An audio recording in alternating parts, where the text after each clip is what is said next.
ternyata kecil orangnya, lumayan juga berani. Terkait dengan buku pelajaran agama Hindu, itu supaya isinya Hindu Nusantara. Yang itu ada dalang di Bali, dengan resto Balinya, dengan tatanan upacara Bali, ada tradisi budaya Bali. Selama itu pula budaya ini ada, tidak akan pernah mati. Makin subur dia, makin berkembang dia. Dan yang penting buat saya, yang perlu kita sampaikan adalah Bali ini hanya memiliki satu kekuatan budaya, tidak ada kekuatan lain. Jadi olas tidak lagi ampunan blok aja malih, ampun apa? Ini olas ya tidak ampun. Bali pun becek nanti. Mulai sekarang tertata dengan namun satu terlalu Bali. Subah itu ada pada agama. Maka kita berharap bahwa apa yang dicapai oleh Rencana Pendidikan Agama itu adalah membangun Hindu Nusantara. Membangun Hindu Nusantara. Taksu jagat Baline, pura besake, pemersatu Bali, pura dasar buana. Maupun dalam praktiknya, dia harus berkiblat pada Hindu Jawa. Toraja harus berkiblat pada Toraja. Keharingan harus berkiblat pada Keharingan, karena itu budaya mereka. Bali apalagi, Bali harus berkiblat pada Bali. Menjadi orang Hindu tidak harus menjadi orang India.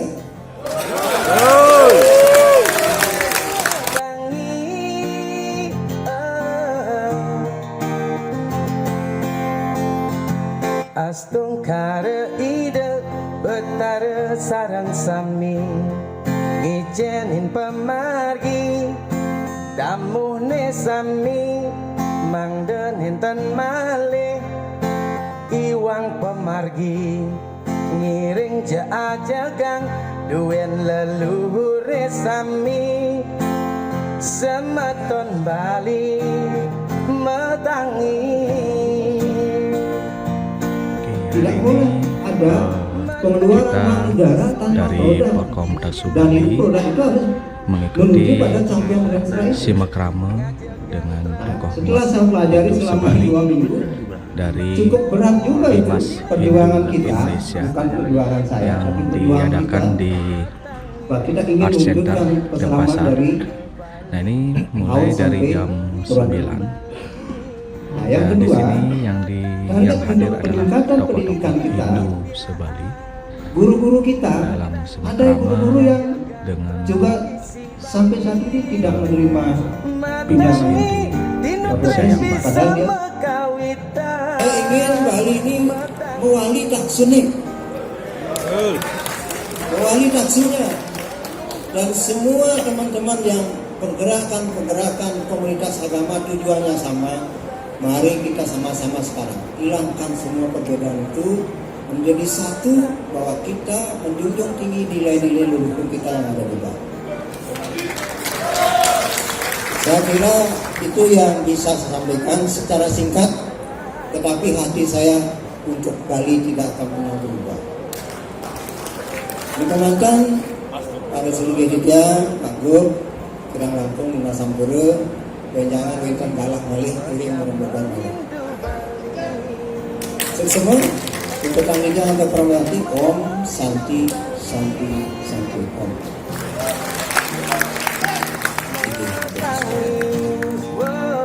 Semeton sami, ngiring metangi, astung kare rahayu, jagat Baline rahayu. Hadirin yang dihormati, selanjutnya kita simak bersama sambutan Gubernur Bali dengan hormat. Bapak Wayan Koster, disilakan.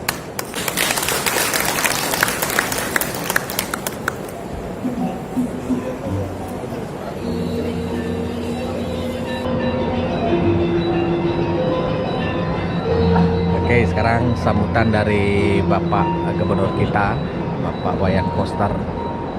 Om Swastiastu. Ida Sulingih, salam sami, salam lahap, subatun kita.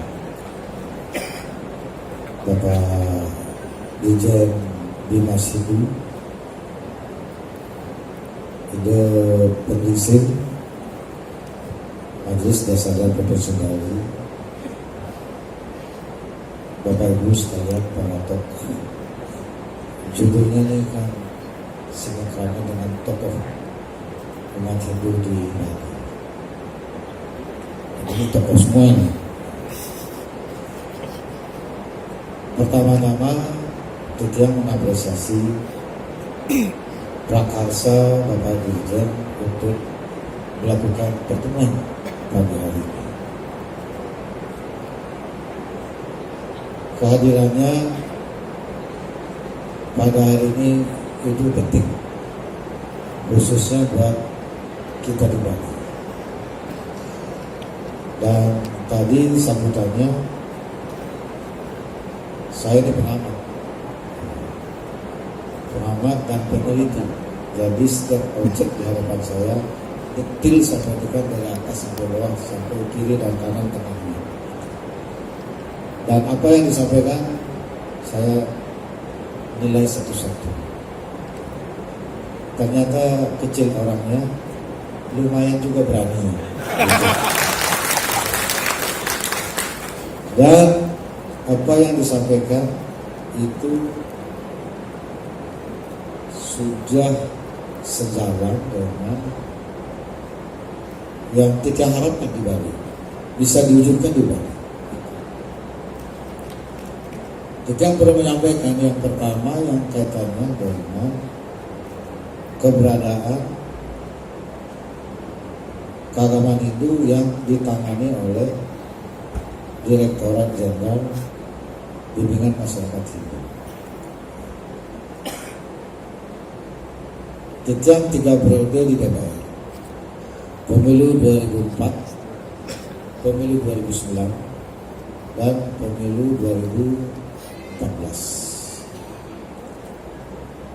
Ditugaskan di Komisi 10 yang membidangi pendidikan, kebudayaan, pariwisata, pemuda, olahraga, dan perpustakaan. Selain di Komisi 10, kita juga ditugaskan oleh partai menjadi anggota Badan Anggaran DPR RI dari tahun 2006 sampai berakhir karena maju menjadi Gubernur Bali 2018. Tidak ada anggota DPR yang lamanya seperti kita menjadi anggota Badan Anggaran. Jadi kalau itu di Badan Anggaran kita termasuk orang yang paling senior, dan juga karena karakternya, basicnya pendidik, selalu membimbing kawan-kawan untuk bekerja secara profesional dan logis dengan data. Ketika kita masuk Badan Anggaran, nomor 1 yang kita lihat itu adalah tentang anggaran yang dialokasikan di Kementerian Agama dan turun ke Direktorat Jenderal. Direktorat Jenderal Bimas Hindu, waktu itu Bimas Hindu dan Buddha, yang Kristen, yang Buddha, yang Islam. Pada saat itu dirjennya Pak Wayan Suarjaya. Anggarannya Dirjen Bimas Hindu dan Buddha waktu itu masih 2, Hindu dan Buddha. Itu hanya 9 miliar. Melakukan kegiatan ke seluruh Indonesia. Jadi itu menurut kita sangat tidak proporsional dan tidak adil. Itulah sebabnya dalam pembahasan di Badan Anggaran bersama Bappenas, bersama Menteri Keuangan, supaya anggarannya lebih proporsional dan ada batas minimumnya, standar minimumnya.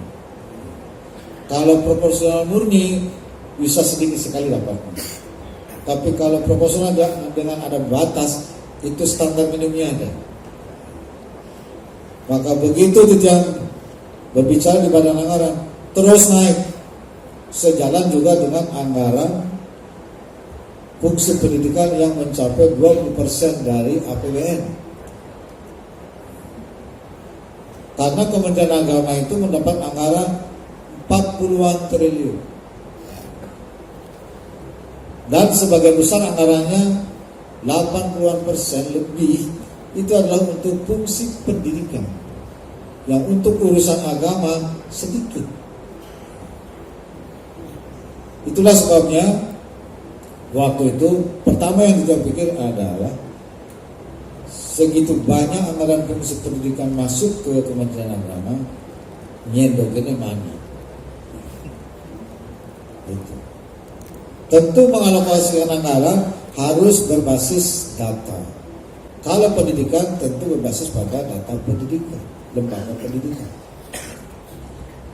Itulah sebabnya pada saat itu, supaya kita bisa mendapat alokasi anggaran pendidikan yang lebih besar untuk Hindu, maka segera kita harus membentuk lembaga pendidikan berbasis keagamaan Hindu. Di Hindu kita, pendidikannya itu adalah yang lebih dulu ada pendidikan tingginya.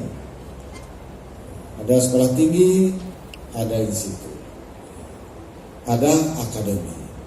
Di bawahnya dasar menengah justru belum. Maka Titiang langsung mendorong pelaksanaan Undang-Undang Nomor 23 tentang Sistem Pendidikan Nasional, Undang-Undang Nomor 20 tahun 2000, Undang-Undang Nomor 20 tentang Sistem Pendidikan Nasional, itu supaya dibuatkan peraturan pemerintah. PP 55 itu saya yang merancang, Pak, tentang pendidikan keagamaan dan agama di Indonesia. Supaya dialog pertama, supaya skema pendidikan agama semuanya di Indonesia masuk, termasuk Hindu. Mulai dari sudah dibuat tatanan dari PAUD, TK, dasar, menengah sampai pendidikan tinggi, formal dan non formal. Tujuan Titiang adalah supaya ini segera bisa dibentuk dan keluar PP, dan kemudian Titiang dorong juga keputusan Menteri Agama, sehingga kita sebenarnya sudah bisa membentuk pendidikan keagamaan Hindu, formal maupun non formal. Itu sebenarnya, tapi responnya lambat. Sebenarnya dari segi regulasi sudah tuntas sebenarnya, tapi pelaksanaan di bawahnya lambat. Nah, begitu Titiang mengalokasikan anggaran di badan anggaran, sekarang waktu Titiang tinggal DPR ini maju gubernur, anggarannya sudah di angka 700 miliar dari 9 miliar. 2 direktorat jenderal masuk di situ, yaitu Hindu dan Buddha. Sekarang sudah pisah. Pak Dirjen sekarang berapa anggarannya? 800. Sudah lumayan. Itu mulai merangkak, Pak, dari hanya 9 miliar. Itu saya bicarakan secara tegas di dalam forum pembahasan, bahwa negara ini harus mengayomi dan memajukan semua umat beragama sesuai dengan konstitusi.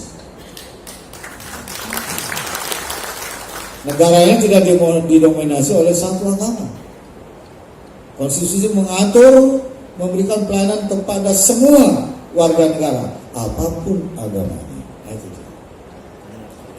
Jadi anggarannya langsung naik.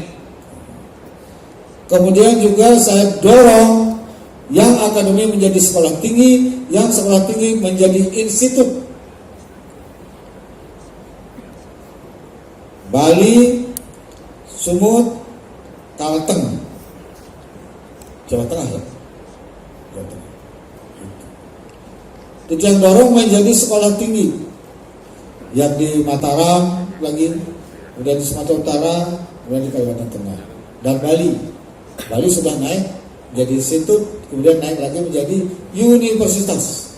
Semuanya itu saya tangani Pak, supaya Bapak-Bapak tahu, nggak ada lepas dari tangan saya itu semua. Saya datangi Menpam, saya datangi Mensesnek, saya datangi pendidikan tinggi, kementerian untuk meningkatkan statusnya ini dari sekolah tinggi, dari akademi menjadi sekolah tinggi, dari sekolah tinggi menjadi institut, dari institut menjadi universitas, termasuk UHN Sugriwo yang di Bangli itu. Yang mengajukan pertama kali adalah Pak Dwi Ije. Waktu itu saya datangi Menpamnya, mana itu? Saya datangi langsung Menpamnya. Saya langsung bicara dengan DPT yang menangani struktur kelembagaan supaya cepat selesai. Jadi Universitas Hindu Negeri Sugriwa itu saya tangani penuh, termasuk yang buku turun di Belalang itu, dari akademi menjadi sekolah tinggi dan harus sudah menjadi institut. Akan saya dorong menjadi institut. Ini strategi kita di dalam rangka mengembangkan pendidikan keagamaan.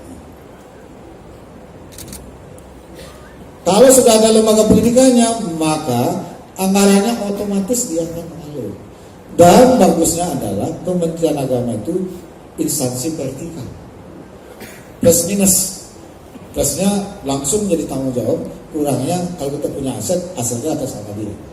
Kalau masalah buat kita. Jadi itu yang saya tangani. Dan untuk Bali,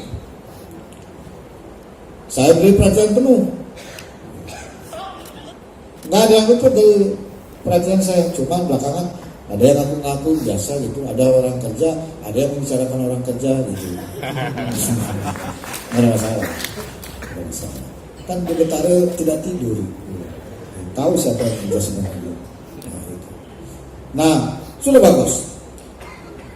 Tapi tadi Pak Dirjen menyampaikan ada hal yang bagus buat saya, membanggakan buat saya. Bagaimana agenda meningkatkan kualitas sumber daya manusia ini melalui lembaga pendidikan. Di kita adalah tentu lembaga pendidikan Hindu. Harus banyak kita punya pasraman, harus banyak. Rame-rame harus kita bikin pasraman supaya anggaran dari Kementerian Agama itu bisa kita alokasikan untuk pendidikan keagamaan. Kalau tidak ada, nggak bisa. Maka di Bali saya mendorong melalui desa adat membentuk pasraman, PAUD, SD, SMP, SMA. Kalau perguruan tingginya sudah ada. Ini harus cepat. Maka Pak Gadis Agung, Kadis PMA, pikirin ini.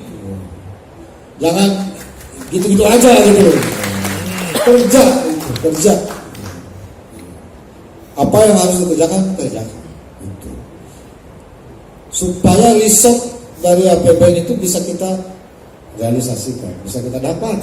Kalau tidak, berada semana pun.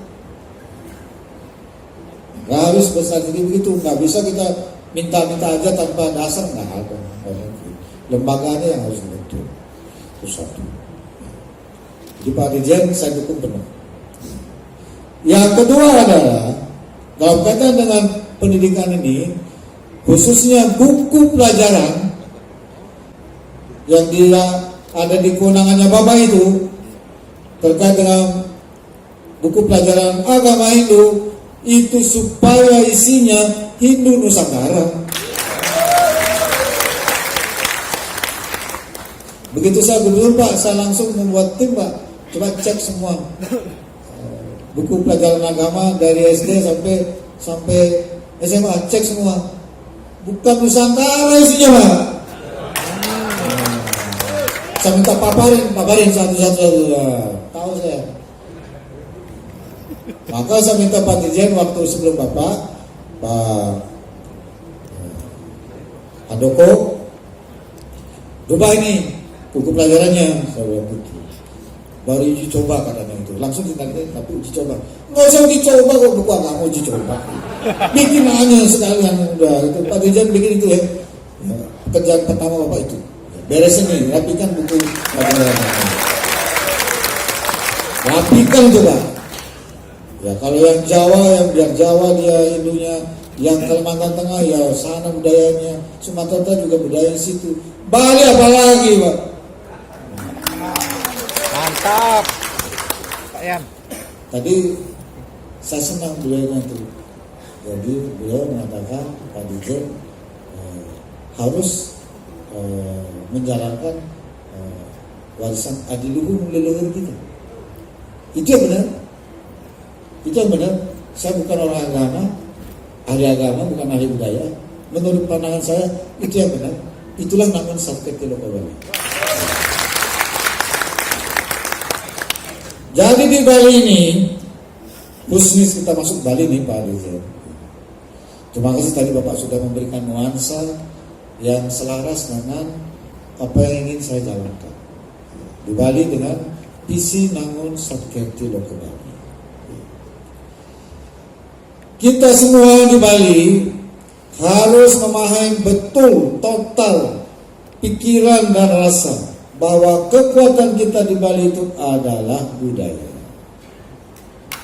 Budaya yang berisi adat istiadat, berisi tradisi, berisi seni dan kearifan lokal.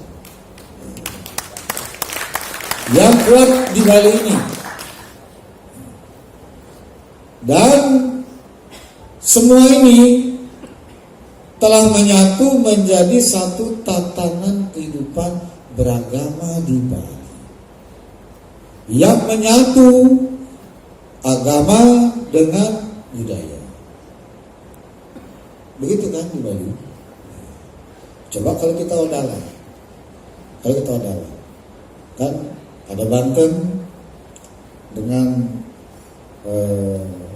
ekspresi seninya, ada buah-buahan yang ditata, kemudian ada janurnya, rapi segala macam dipersembahkan, kemudian pemangku atau sulingi mengantarkan dengan doa ke beliaunya, dan kemudian ada tari-tariannya, ada seni tari, ada musiknya, gamelannya, ada berbagai macam tari yang sakral bahkan. Inilah yang menyatu di Bali ini. Maka adat dan agama di Bali dengan berbagai kekayaan budayanya tidak bisa lepas. Dan ini semua dijalankan di desa adat. Makanya di Bali itu kita nggak pernah khawatir budaya ini akan mati, karena terjaga dengan sangat kokoh melalui desa adat.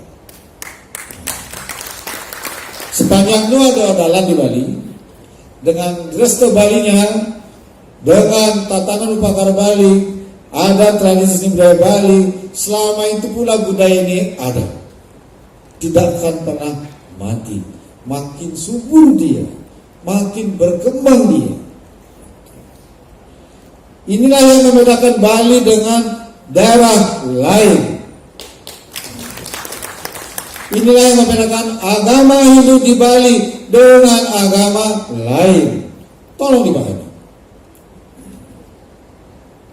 Inilah yang membuat Bali ini menjadi metaksu, beraura, bahkan tengek. Jadi karena itu semua, kita harus disiplin tertib menjalankan tatanan kehidupan ini yang telah diwariskan oleh leluhur kita, guru-guru suci kita, bahkan sekarang sudah menjadi betara. Ada ini betara Puku Utara, ada ini betara ini semua. Jadi Bali ini sebenarnya ditata oleh orang-orang suci, Ngider Buana, luar biasa.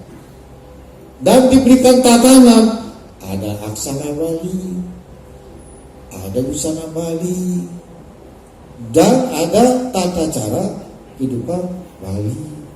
Itulah yang saya tegakkan sekarang ini dengan Nangun Satketi Lokabali. Hidup Taksi Bali. Inilah yang membuat Bali ini memiliki daya tarik. Kalau melihat Bali ini wilayahnya kecil plus kenanamannya, kalau dari segi kenanaman yang sama atau yang lebih dari Bali itu banyak di Indonesia. Tapi kalau Bali dilihat dari segi kekayaan, keunikan dan keunggulan budayanya senada. Saya pastikan sudah itu. Dan yang sekarang tampak di permukaan yang kita jalankan ini baru sebagian. Yang terpendam masih banyak, harus kita gali lagi. Itulah yang menjadi karakter jati diri yang kita orang Bali, nak Bali. Ini yang harus kita jalankan. Maka saya membuat Perda Desa Adat. Nah, gampang saya bikin Perda Desa Adat, karena ada yang menolak. Kalau gubernur yang tidak ahli politik di DPR, nggak keluar dari Perda Desa Adat. Saya katakan nggak keluar itu. Nggak keluar itu. Nggak akan keluar itu yang namanya Pergub tentang Arab. Mantap Saya beli barang mewah. Jadi ini kita harus betul-betul memahami bagaimana kita memproteksi Bali, menjaga Bali, alam Bali, manusia Bali, dan kebudayaan Bali. Hanya kita yang punya tanggung jawab langsung tidak langsung untuk menjaga ini semua. Jangan diserahkan kepada orang lain, bahaya. Maka kita kagum dengan ini sendiri semua. Tiap hari memuja ini, tiap hari mendoakan alam ini supaya rahayu semua. Semua warisan inilah yang harus kita jalankan sekarang dengan tegak, dengan konsisten, dengan penuh keberanian dalam menghadapi dinamika perkembangan lokal, nasional maupun global. Maka saya keluarkan Perda Desa Adat, Pergub penggunaan busana adat, penggunaan dak Bali, penggunaan produk lokal Bali, semua. Apa yang saya jalankan ini sebenarnya adalah bukan hal yang saya temukan sendiri, tapi itu memang sudah ada jadi warisan dari leluhur kita. Tadi Pak Jen sudah mengatakan, itulah yang sering saya katakan. Leluhur kita ini jauh lebih jago, Pak. Lebih visioner, lebih berpandangan jauh ke depan. Coba pikir bagaimana beliau pertama kali menciptakan aksara Bali. Bagaimana beliau menciptakan tatanan kehidupan dengan tumpak uye, tumpak warige, tumpak wayang, segala macam tumpak itu. Membuat tatanan kehidupan, tari-tari tradisi ini segala macamnya. Kita sekarang sekolah tinggi-tinggi, dokter sampai profesor dokter, pernah nggak bikin aksara? Ya kan? Pemenang Nobel pun nggak ada. Membuat aksara tandingan, dulu aksaranya ini Anacaraka. Sekarang ada nggak ilmuwan yang bisa membuat aksara baru? Ya jangan Anacaraka, bikin yang lain.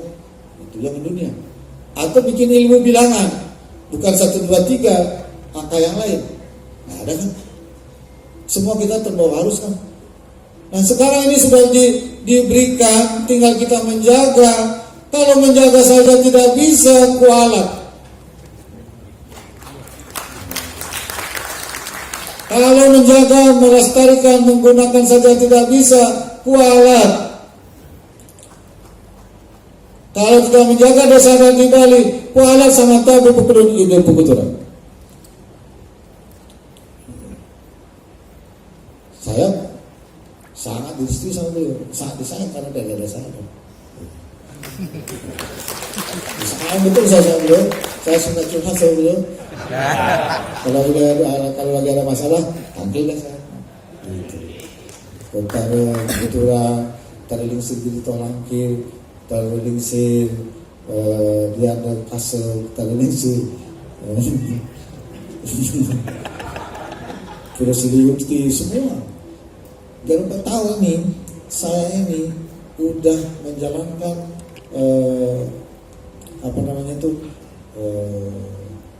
Rastiti Bakti 120 kali lebih. Dan di antara beliau itu berulang menurut kepentingannya.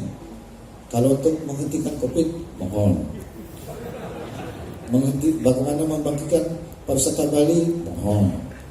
Bagaimana membangkitkan ekonomi Bali, mohon. Diberikan, Pak. Dikasih tahu, Pak Gub, nanti bulan Maret COVID berakhir. Berakhir benar.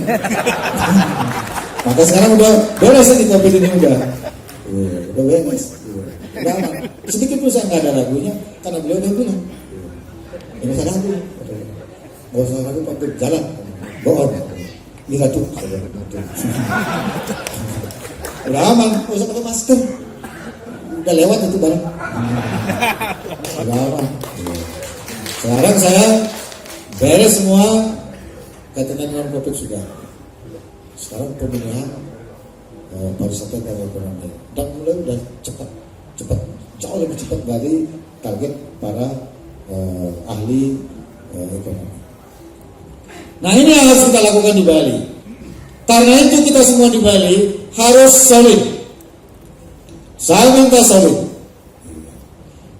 Dengan solidlah kita akan bisa menghadapi semua apa yang datang dari luar ini yang mungkin akan melakukan intervensi ke Bali untuk merusak atau juga ingin membuat kita ini pecah. Nomor satu, kita yang harus sadar sesadar-sadarnya. Tidak boleh bercenik, dompet main pecah belah lengah. Pikirlah, yakinlah bahwa hanya kita yang bisa menjaga Bali ini secara totalitas, bukan orang lain. Dengan keseluruhan kekayaan alamnya, manusianya, dan kebudayaannya, gak bisa kita berikan kepada orang lain. Kita yang harus menjaga. Karena itu kita harus kompak, kita harus solid, kita harus utuh, kita harus satu persepsi, satu langkah. Nomor satu buat kita di Bali adalah bagaimana menjalankan tatanan kehidupan berdasarkan Dresta Bali, adat Bali, tradisi Bali, seni Bali, dan kearifan lokal Bali yang sudah menjadi daya tarik masyarakat nasional maupun dunia. Lah kita udah dijadikan referensi, menjadi daya tarik. Oh, kita ikut-ikut di luar, gimana? Coba pikir, yang jernih aja. Dengan busana adat Bali gitu aja. Sulinggi begitu busana. Kita begini busana. Ini asli Bali ini. Sebelum kini untuk menyangan busana ini tawa-tawa. Ini mau ganteng begini. Ini Bali negatif nih. Bali ganti nih. Maka saya keluarkan Facebooknya itu. Sejak Kamis hari Purnama Tilam, hari jadi Mengadalah, harus pakai busana Bali. Tidak hanya untuk pegawai, untuk sekolah, tapi untuk semua karyawan termasuk hotel restoran. Kalau saya datang ke suatu acara di hotel, melihat pada hari Kamis tidak busana Bali, langsung dari saya panggil. Kalau dia orang asing, saya langsung kasih tahu, Kumham, deportasi orang ini. Begitu kan? Gak ada ampun kalau bersama saya ini, gak ada ampunnya. Deportasi langsung. Siapapun juga harus hormat sama kebijakan pemerintah daerah. Nah, kalau yang itu kita terima, masa kita aneh-aneh. Belum budaya Bali, orang lain kagum semua budaya Bali, dia datang ke Bali karena ingin melihat langsung budaya Bali. Udah ragam legenda, misi kene, misi gitu. Ampun, hijau pun ini.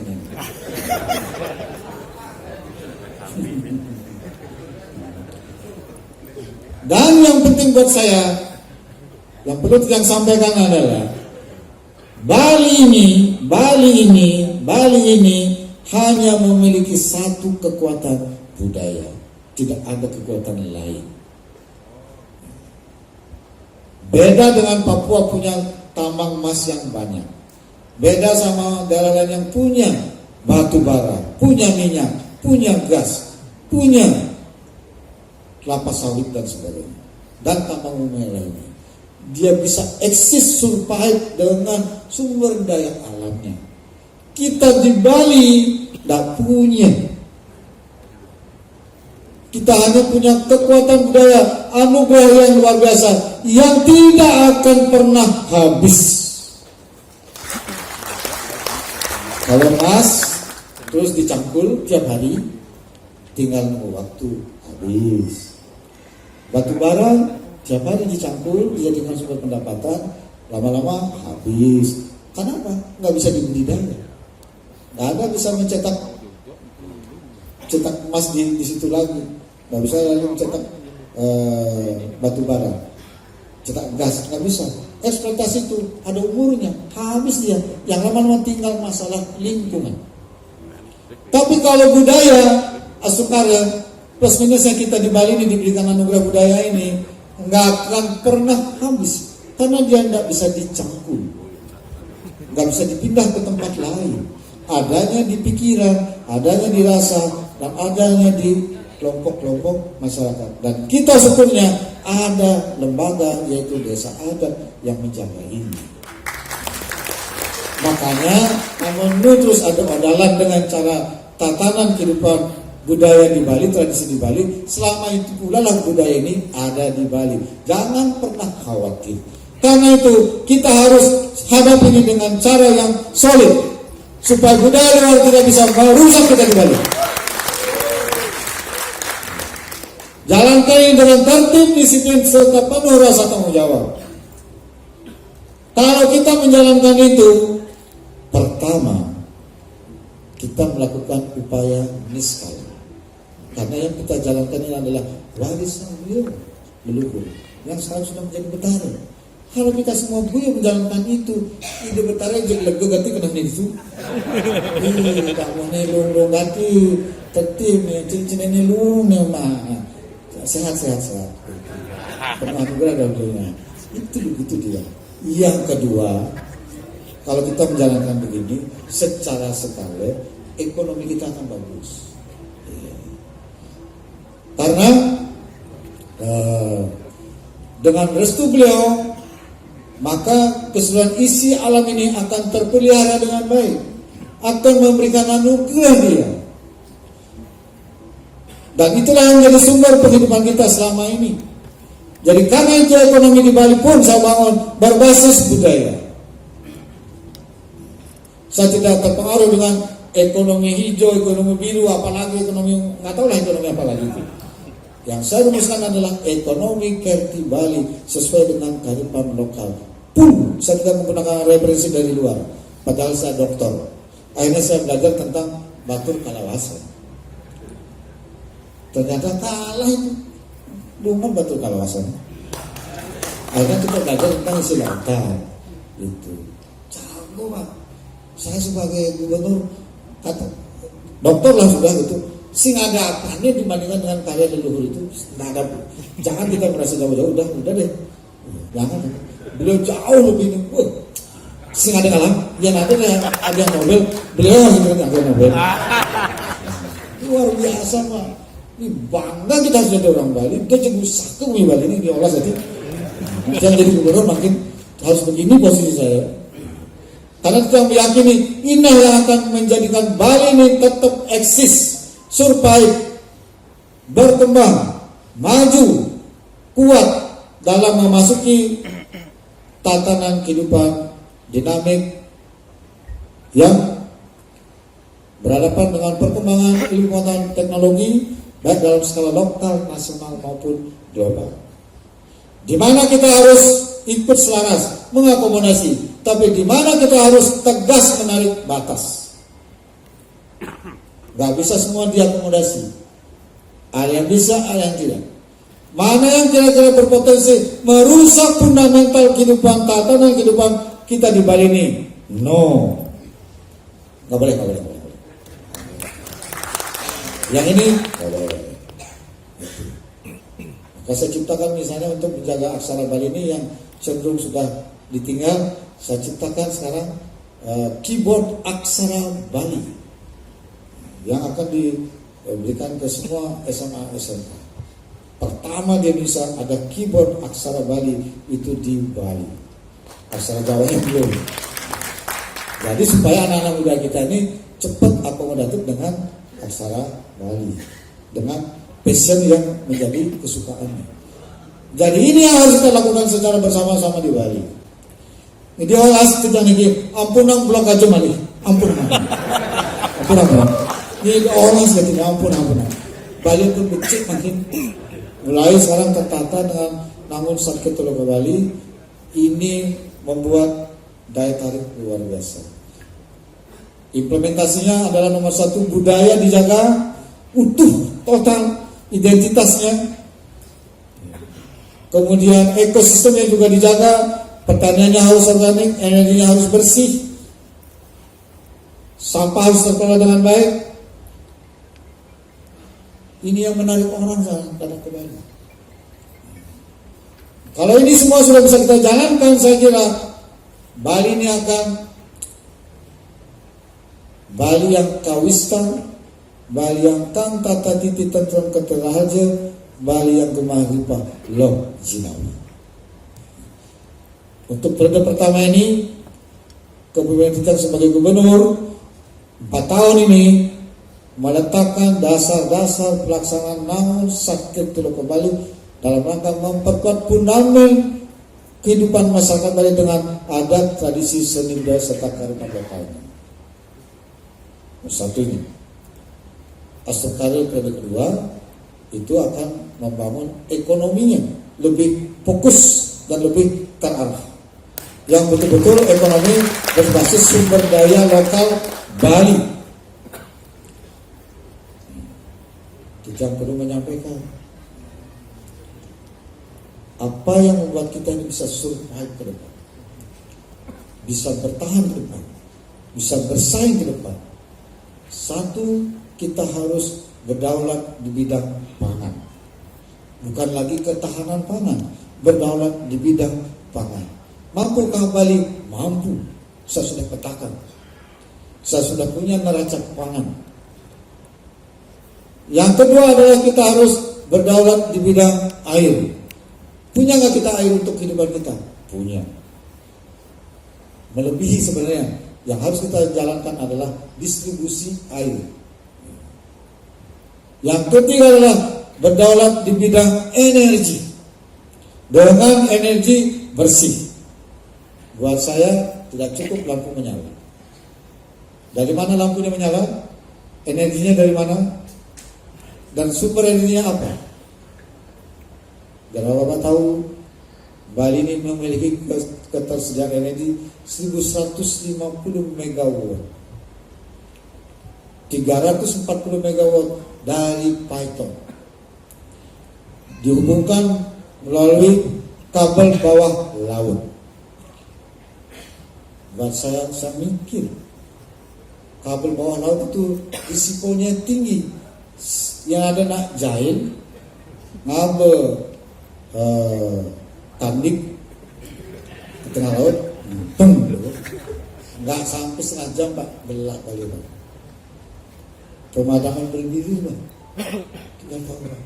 Maka saya membangun pembangkit tenaga listrik di Bali ini untuk menjadikan Bali mandiri di bidang energi. Yang dari Python itu akan saya jadikan research sharing atau cadangan. Saya mulai saya bangun pembangkit. Dan bukan pembangkit listrik bahan bakar batu bara atau fosil, tapi bahannya adalah energi baru terbarukan, minimum gas, supaya alam Bali ini bersih, tidak kena polusi. Itulah yang membuat Bali ini sekarang sangat dicintai oleh masyarakat dunia karena berani menerapkan energi bersih secara total. Saya melakukan kebijakan dengan peraturan gubernur. Inilah pembangunan yang kita jalankan ke depan, dan untuk itu kita semua di Bali, apalagi sekarang ini kita akan menghadapi G20. kita harus kondusif, kita harus solid semua. Karena itu semua potensi yang memungkinkan kita ini tidak solid harus diakhiri sudah. Jangan lagi ada sampradaya begitu. Jangan lagi. Benar-benar mungkin menjalankan aneh supaya diberikan oleh leluhur kita, itu saja yang dijalankan. Untuk ini aneh tahu-tahu gimana? Itu aja jalankan. Aduh, itu saja kalau kita jalankan, bahagia kita semua di Bali. Untukin ke Mamai, aduh. Jangan lagi. Ketika saya menerima pariwisata Bali, sudah saya tekankan, pariwisata di Bali ini harus menjadi lembaga untuk menyelesaikan masalah, bukan untuk membuat masalah. Dan tidak boleh lagi ada urusan sampradaya di situ. Dan saya tegas itu, Pak. Karena ini merupakan cara kita hidup di Bali yang itu dijalankan, Pak. Kita yakin beliau itu yang di sana itu, Bukuduran, Tarelingsi semuanya itu. Bahagia nggak beliau itu melihat kita aneh-aneh itu? Bukankah itu disebut nanti berkhianat kita sama beliau? Bukankah beliau nanti bisa mengeluarkan kutukannya? Apa yang saya lakukan ini saya bertanggungjawabkan secara niskala dan sekala. Saya sedikit pun tidak takut untuk menjalankan misinya beliau. Sedikit pun saya nggak takut. Karena apa? Kita sampai sebagai gubernur siap ngayah lascara niskala sekala. Hidup kita udah untuk urusan duniawi sudah selesai. Lekat uling di lacuri gati bumi kering kerontang, makan nasi sele, tanah singelah, rumah bedek, berkat restu beliau jadi gubernur. Apalagi mencari jalan hidup. Buat saya hidup ini sudah selesai. Saya sudah melihat ini apa namanya, antara datar, gunung, lembah sama. Udah datang. Satu saja kita belum ketemu, mati. Mati. Kan pada akhirnya kita akan mati semua. Iya. Jadi karena itu buatlah jalan kematian yang baik. Bikinlah jalan kematian yang baik. Karena itulah jalan kematian yang baik ini adalah menjalankan visi Namun Sakit oleh Bali ini sepenuhnya didedikasikan untuk menjalankan misi leluhur kita yang kita muliakan bersama. Nah, karena itu si Reja kita ampun sama beliau. Satu, kamu jangan hidangannya, satu lah kata. Bukan yang orang menjujang di Beden. Kita nggak akan waktu kita berpalu sudah begini-begini yang terjangkau itu mereka kata, itu tahu lah kata. Silahkan kita apa? Memang ini. Kita itu lagi, kita yang gini jauh, yang putra jauh, semua kita lingsir itu. Saya tangkap Pak, beliau sayang sekali, beliau hadir di sini. Itu. Jadi kita ini betul-betul sebagai orang Bali sadarlah. Suruh betul-betul balik kan ke jalanan yang kena sesuai dengan Bali Bali. Nggak ada yang susah, nggak ada yang susah. Itu kok susah dicari-cari gimana itu. Jadi itulah yang perlu kita sampaikan.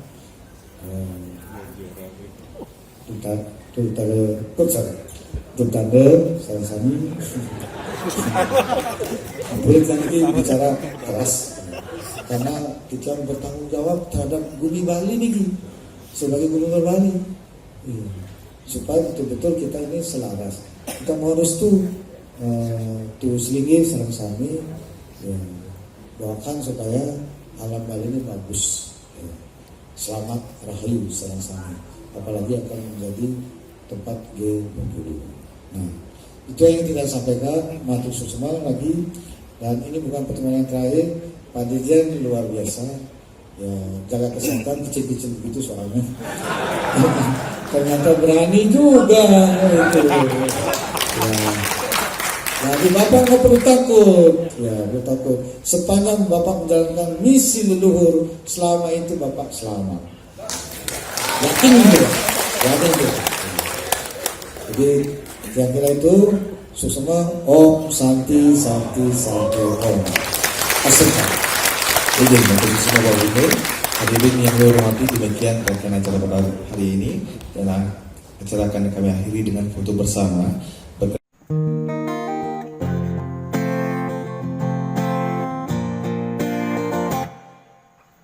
Nu sepenida tabeng jagat baline Giri langkir pina ke ulune Bali Pura dalam pet taksu jagat baline Pura besake pemersatu Bali Pura dasar buana gel-gel pina ke pondasi Pura kental gumi leluhur iraga sami masikia Semeton Bali miring metangi ngiring metangi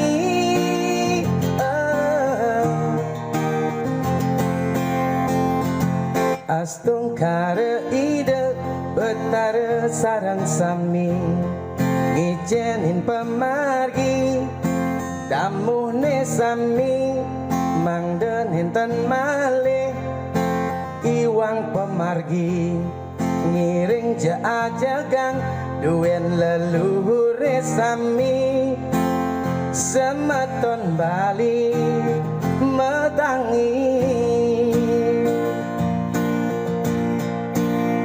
Metangi suat je ke India-Indiaan Metangi ngajegang tradisi Bali Metangi tinutring bisa mekawitan Metangi iraga Bali megame Hindu Bali Metangi suat je ke India-Indiaan Metangi ngajagang tradisi Bali Metangi tinutreng bisa mekawitan Metangi iraga Bali megame Hindu Bali